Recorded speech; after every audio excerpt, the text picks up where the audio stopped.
Gambar dari media sosial yang ramai ini sengaja kami kaburkan karena tidak nyaman untuk dilihat.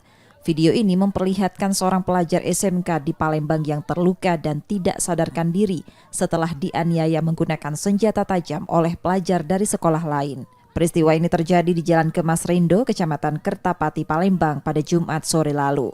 Teman sekolah korban dibantu warga menolong korban dan membawa ke rumah sakit. Bibi korban kemudian melaporkan kejadian tersebut ke SPKT Polrestabes Palembang. Menurut bibi korban dipalak sekelompok pelajar dari sekolah lain karena tak memiliki uang. Korban lalu dilukai dengan senjata tajam.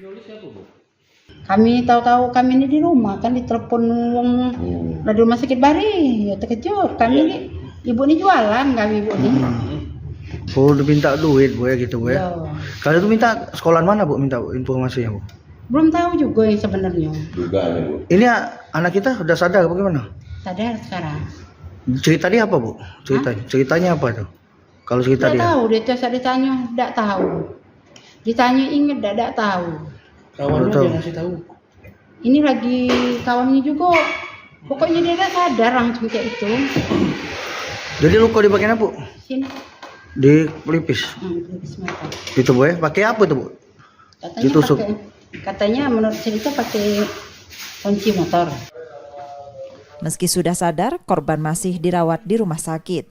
Polisi kini sudah menangani kasus tersebut setelah menerima laporan dari keluarga korban. Yudi Kiswanto, Kompas TV, Palembang, Sumatera Selatan.